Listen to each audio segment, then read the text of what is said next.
the outcomes that you get are as good as the data and the training that goes into it. And obviously, this technology is fairly new, and also having the right data to look at is fairly new as well. So where we're rolling this out with customers, the ones we're rolling this out with aren't the ones that are looking to have something they can plug in, not have to worry about, and it's going to tell them exactly what to do. It's kind of some of the larger law departments who are excited about the prospect of working with this, understand some of the early insights, especially in kind of their first couple months that they may be live with this, are really recommendations, and what they do with those and the actions that they ultimately take are what's going to really add the intelligence to make that model better and better.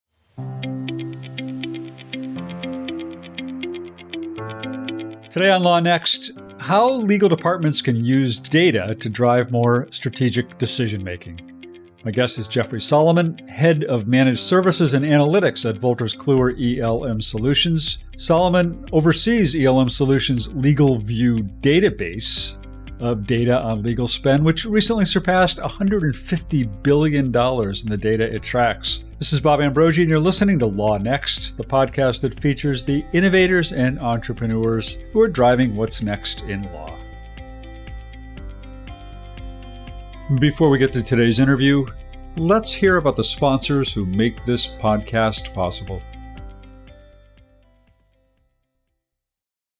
Tired of endless open tabs and jumping from program to program? Practice Panther is trusted by tens of thousands of lawyers to manage their practice all in one place. Easily track time, process online payments, send documents for e-signatures, send business text messages, and so much more without leaving the platform. Learn how Practice Panther can automate your business at practicepanther.com. Now on to my interview with Jeffrey Solomon. Jeffrey Solomon, welcome to LawNext. Thank you. Thank you very much. Thanks for having me today, Bob. And is Jeff okay? You go by Jeffrey? Jeff? Jeff is perfect. What do you like? Good. All right. Jeff, before we talk more about the topic of today's show, why don't you just start by telling us what you do? Sure. So obviously, I'm with ELM Solutions. I've been working in legal tech for about 23 years at this point. My background primarily has been in around solutioning, law department consulting, implementing these technology solutions. And then about 3.5-4 years ago, I focused in kind of onto my current role, which is really focused on how we can leverage analytics and kind of help better customer outcomes, and how we can continue to expand our managed services programs. Yeah.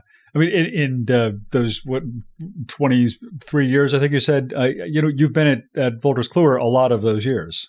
Yeah. Yeah, that's right. Yeah. So as I mentioned, you're kind of sitting on this massive, I guess is an accurate word, collection of legal spend data.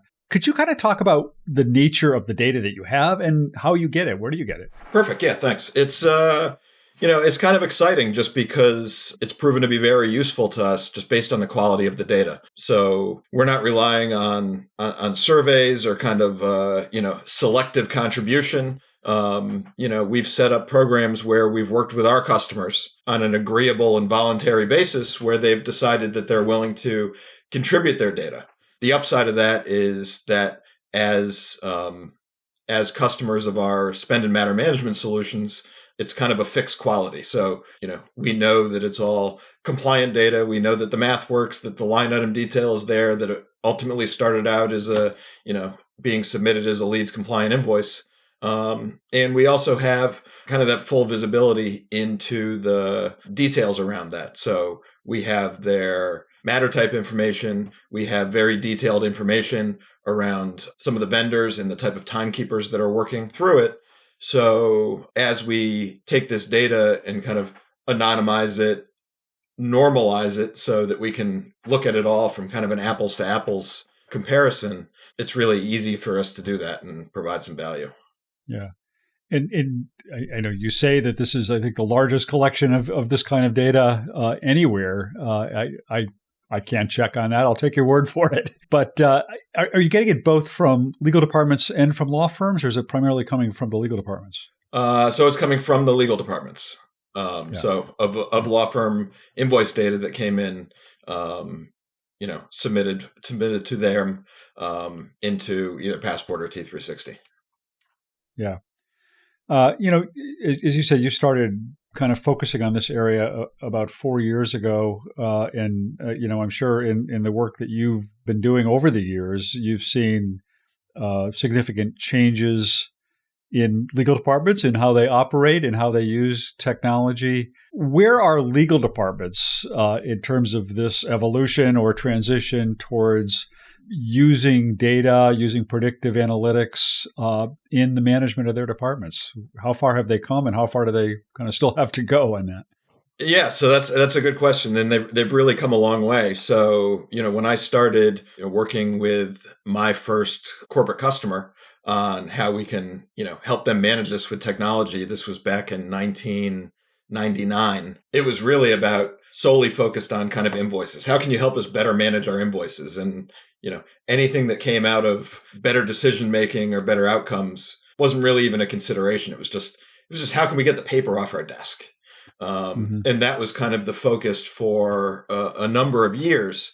First the processing of the paperwork rather than understanding what data lies in that in all of that information. Exactly. So we went from kind of the early phase where starting with that customer, it was really those very large law departments where it was very impactful that we would work through those, and then ultimately it came to where there was no longer any really greenfield law departments out there that were kind of managing this through a wholly paper process at that point. So at that point really was when we started to see the beginning of legal operations within these law departments, where they started looking at kind of, all right, well, what else can we do with it? How can we have better relationships with our law firms? Ultimately landing on, how can we get to where we can start leveraging some of what we do in our decision making to make better decisions. So that's bringing some sort of managerial and financial discipline to the processes. Exactly. So that's really something that we started focusing on at the beginning, 7, 8, 10 years ago, but really with a much heavier focus about 4 years ago, where we started saying, okay, how can we take spend management and start kind of building add-on solutions, whether it's related to benchmark rates, predictive technologies for, how can we kind of compile some information and present it back to the law department in a way that they can see, okay, well, this is what we normally do, and make some, here's some recommendations, make some decisions based on that.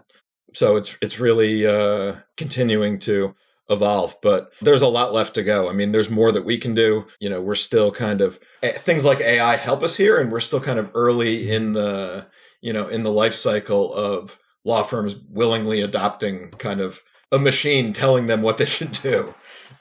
Right. Yeah. So, I mean, without making this a complete product pitch here, but I mean, I think it's useful to understand what some of the products are that you've developed around this data. So maybe you could just elaborate on that a little bit.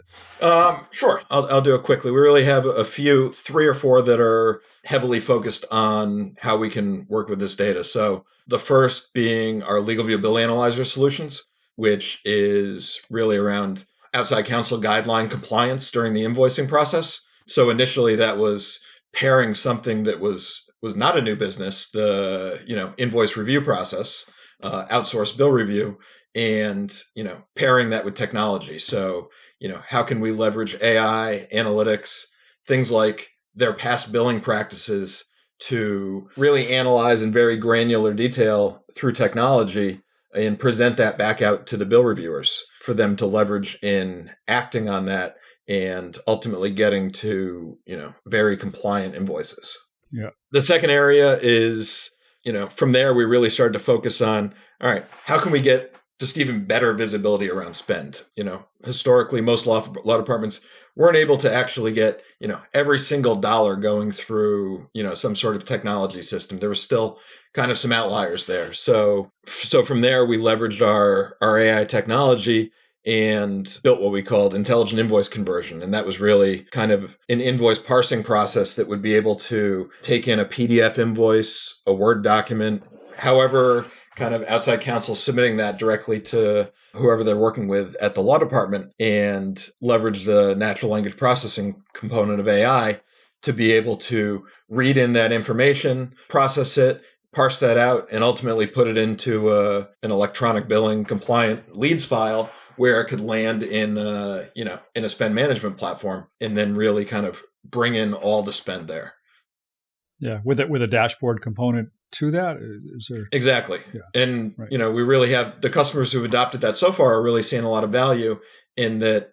Aside from the obvious one, which is now they're able to take these things and start applying their guidelines to it. So applying rate agreements that they may have with their law firms, things within their legal service agreements, which, now that they're electronic, that makes it much easier for them to review and analyze and provide any feedback back to the law firms that they need to, where, how it is, if it's on a piece of paper, they take the paper and then they write a check.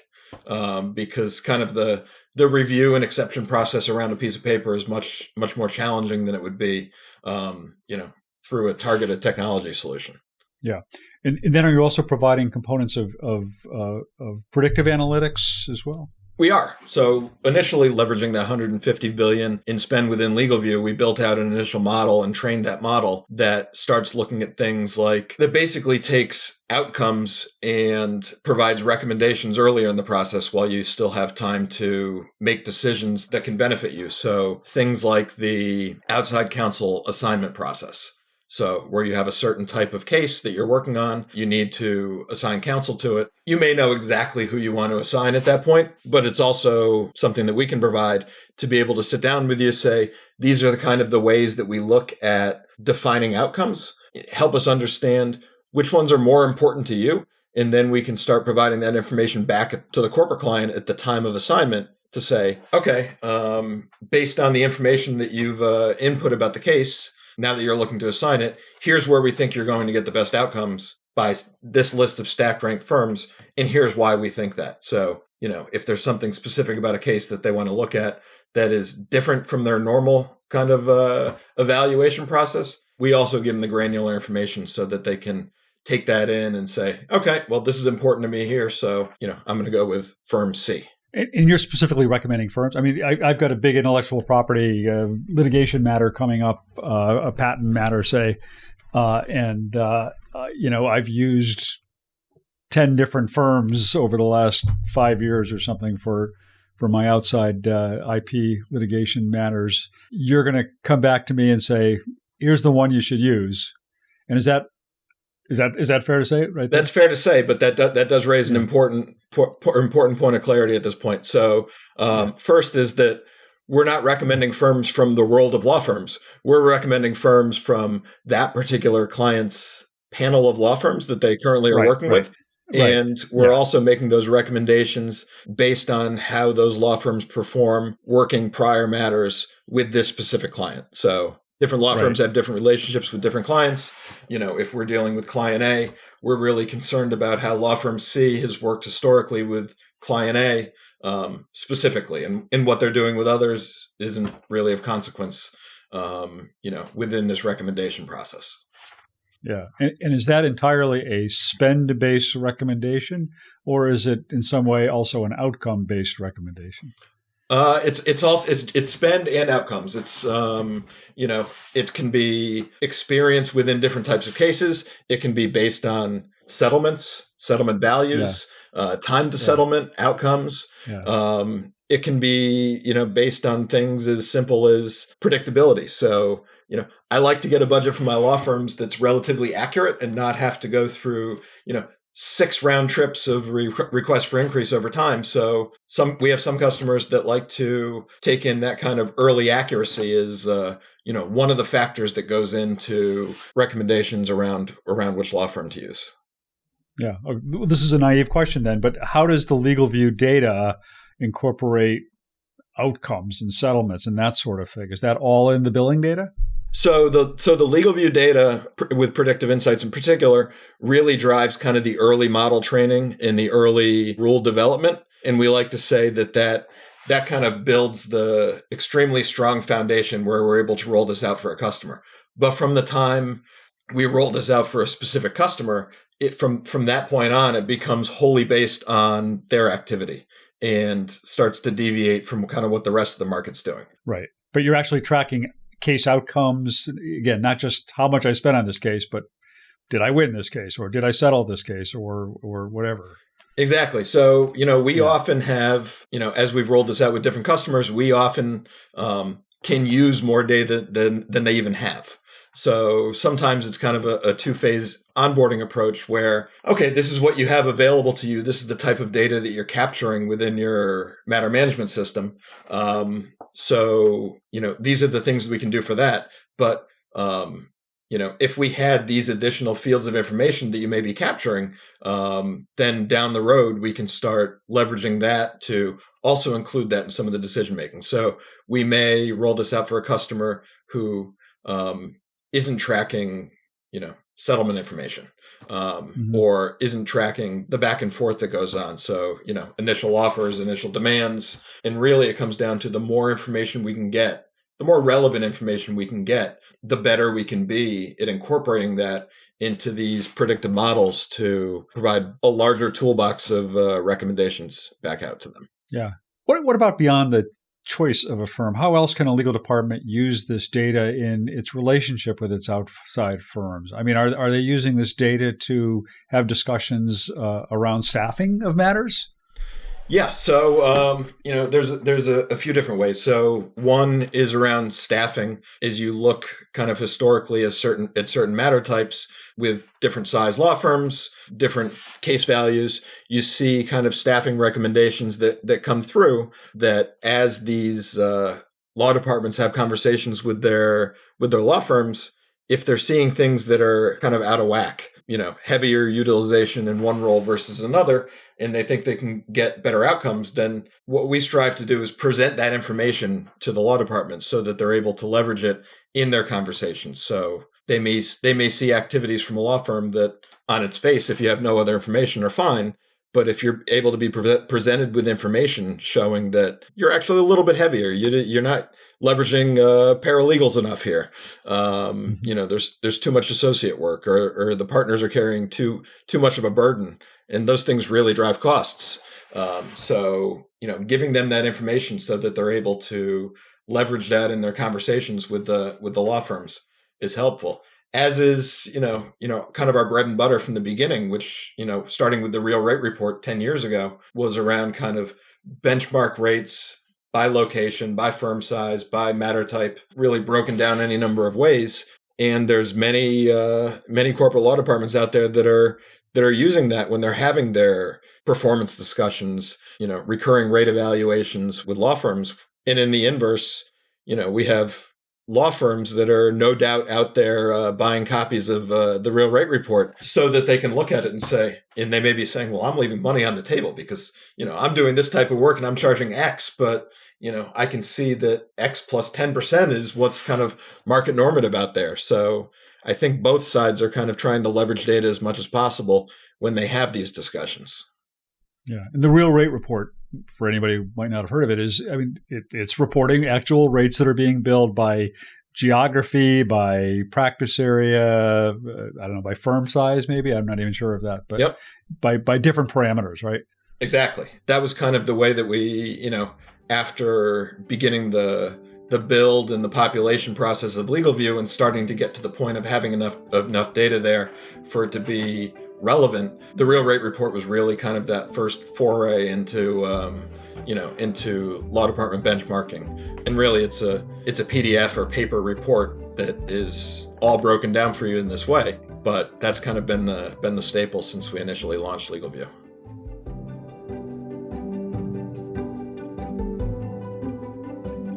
As head of managed services and analytics at Wolters Kluwer ELM Solutions, Jeffrey Solomon oversees a database that tracks over $150 billion in legal spend data. As you've heard him describe, Legal departments are able to use this data in multiple ways, including to benchmark outside firms' billing rates and to evaluate staffing of matters. But just because they can doesn't mean they do. To what extent are corporate legal departments actually employing analytics and using data to guide their decision making? I'll ask Solomon about that in just a moment. But first, let's hear about the sponsors who make this podcast possible.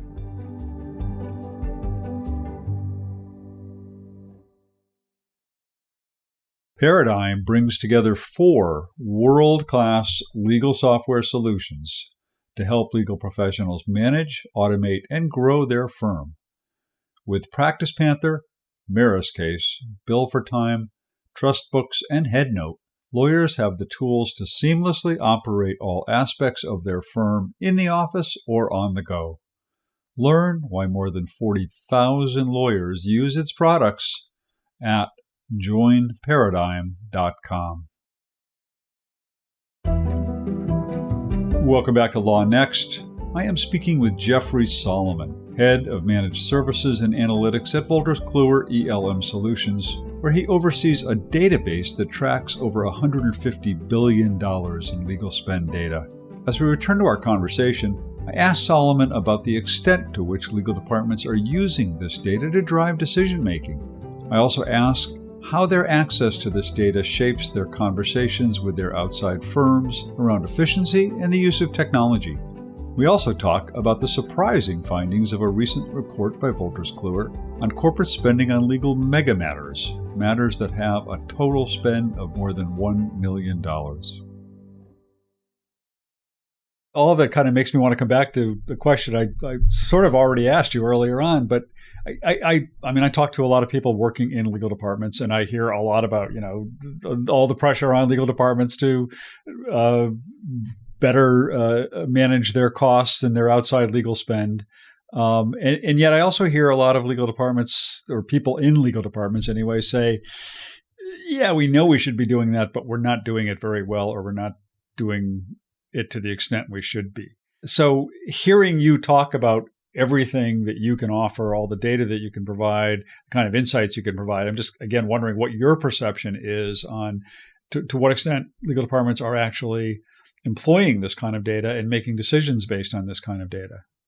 Yeah. So, and I think that's where we're seeing with the rise of legal operations, things like this have, started to gain more traction. Because you're right, if an attorney is working a set of cases, managing a number of outside counsel relationships, sure, they'd love to do it, but it's really just one more thing on their plate. From our perspective and from much of the market's perspective, we've been focused on, really on a couple areas. So 1, getting the information to them so they can use it, but 2, taking work off their plate. So, starting in its simplest form, things like Legal View Bill Analyzer is really all about, leveraging data, leveraging AI to get better outcomes with compliant invoices and making it so the people who don't want to be reviewing invoices, your attorneys who should be doing other things, so they don't have to do that.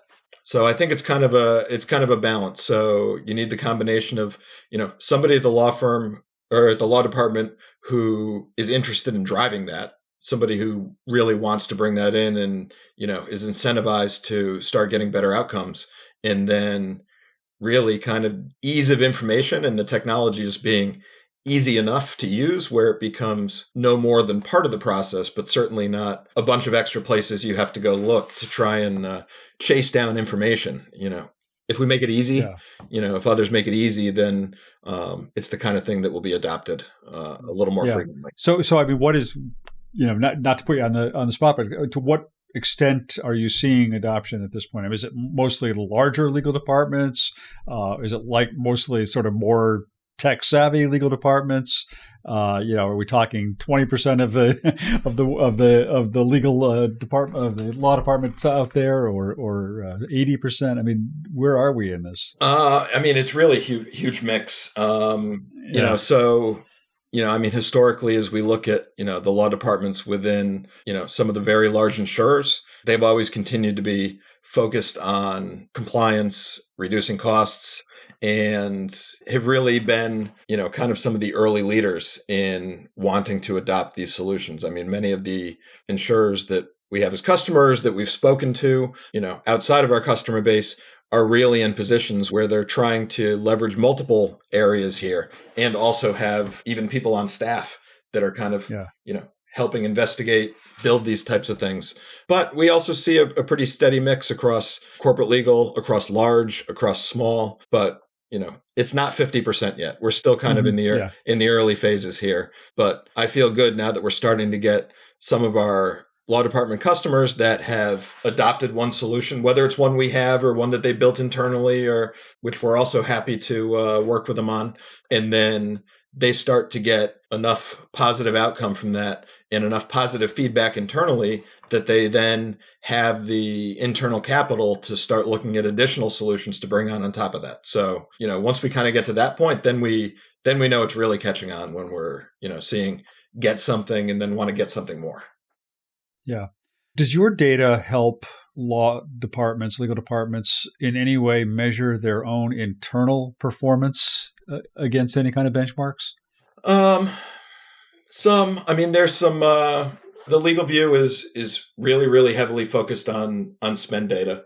On the billing, obviously. Spend, yeah. But there is kind of some internal measurements as they look at, maybe they want to look at what their cycle time is for approving invoices versus what what their peers are doing. Right.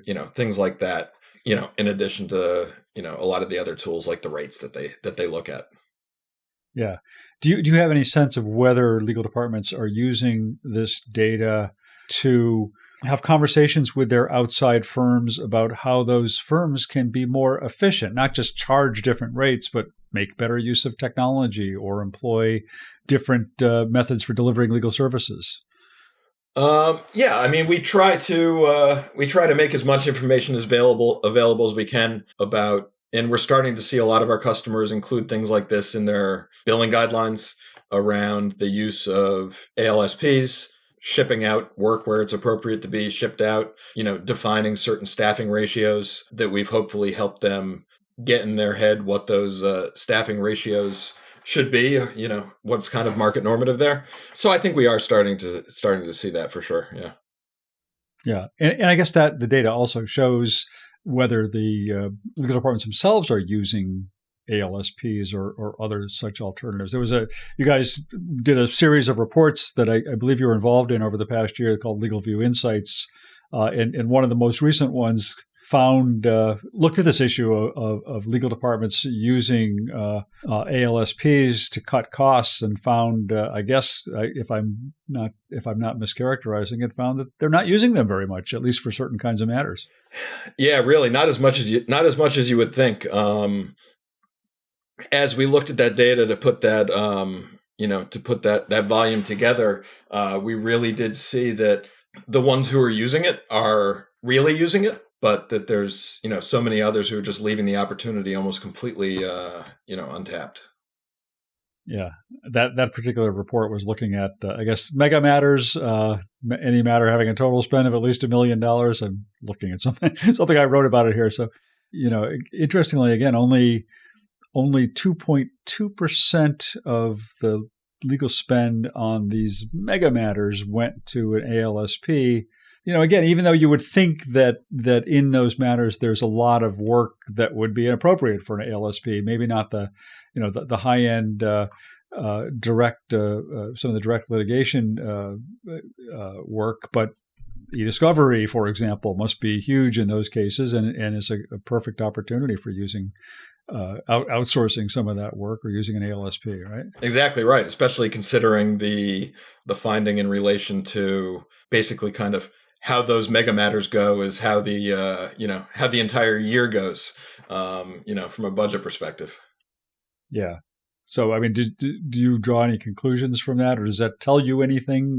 What do you learn from that? I think the learning is that there's those type of law providers have a lot of room to grow for sure. I know of a few customers that are really heavily using them, and they're seeing on types of matters like this, they're using well over 2% or 2.2% for those type of firms. But there's a lot of opportunity out there. Yeah. Are there other ways that legal departments are using this data or could be using this data other than sort of directly looking at billing or budgeting or staffing? Are there other applications for this? One of the outcomes of things like compliance review is, a lot of the prospects that we talk to before bringing on a bill review process, they're not necessarily looking to save money. Mm-hmm. They're looking to get better controls so they can have more substantive conversations with their law firms and start trying to get more predictability through the use of AFAs and having kind of quality data that's compliant, and they can look at one matter versus another or one law firm versus another and understand that they've been, that they're being treated and looked at the same way, helps them build out that program. So, often leveraging data like that is a key part, as a precursor to, we want to go from, 30% of our spend through AFAs to 60% or, whatever numbers may be. Yeah. Which raises the question: to what extent you're even seeing the use of AFAs? I mean, what are you seeing in that regard? It really varies by customer, but we have some that are running at 80% of their spend going through AFAs. We have some that are very in the early phases or none, and then kind of the majority is that they've picked off some of the low hanging fruit and are capturing part of their spend and now want to investigate doing some of the heavier lifting and, getting more and more of their spend under those type of arrangements. Yeah, I realize you probably work with a lot of customers, a lot of legal departments, and don't want to ask you to give away any kind of confidences or anything. But are there any? Is there any kind of a war story or an example you can share of how a legal department was able to use this data to cut costs, save money, achieve greater efficiencies? Any kind of a success story like that? Yeah, for sure.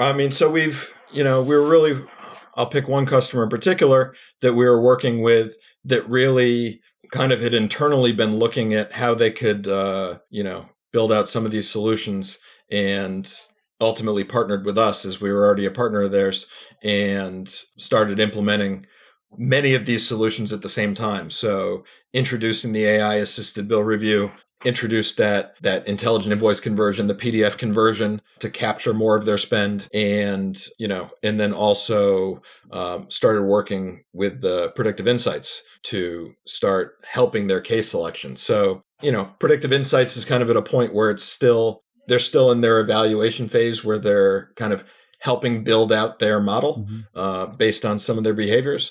But between the introduction of the AI-assisted bill review, along with the introduction of the PDF conversion, so now that everything's going through spend and being treated the same way, they found, real savings out of that. And they were also able to take a lot of the people who had been working with kind of that paper invoice handling process and focus them on other areas which they've been ignoring within their law department. Can this data be used by legal departments to manage or get insights on other objectives they may have in working with outside counsel? And I'm thinking specifically about, say, DEI initiatives. Is this data collected in a way that they can get insights on how well their law firms are doing in achieving DEI goals? Not yet, but it's something that we're looking at. Across our platforms, obviously that has a pretty significant focus these days.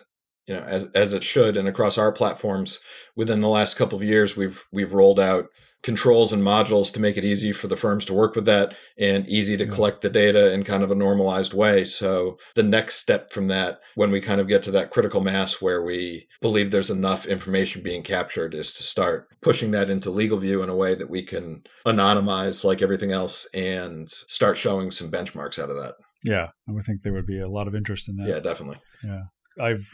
Something else I've heard people say when I talk about these things is that there's this feeling that predictive analytics, or at least the use of analytics, in spend management and in legal departments is still somewhat in its infancy and still has many miles to go in terms of becoming a fully mature product. What's your view on that?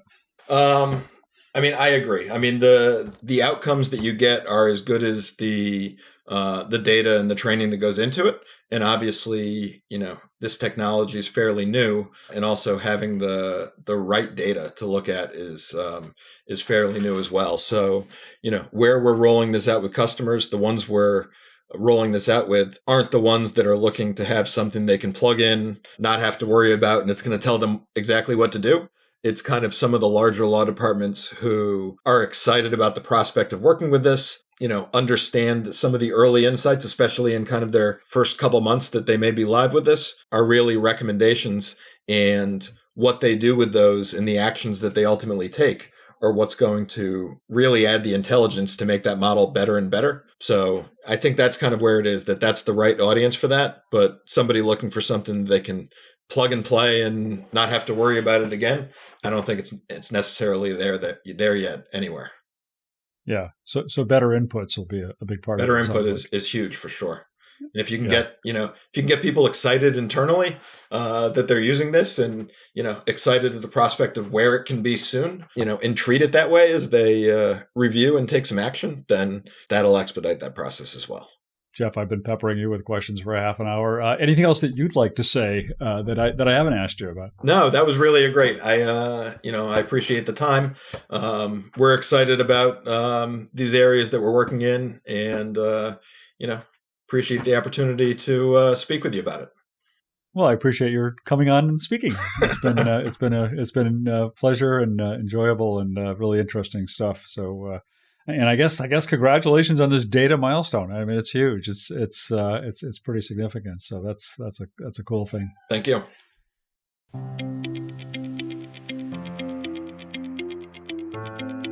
My guest today was Jeffrey Solomon, Head of Managed Services and Analytics at Wolters Kluwer ELM Solutions. Really appreciate his taking the time to be with us today. What are your thoughts on today's show? Share them by tweeting us at LawNext Podcast. LawNext is produced, engineered, and edited by Populous Radio. I'm your host, Bob Ambrogi. I hope you'll join us again next time for another episode of LawNext.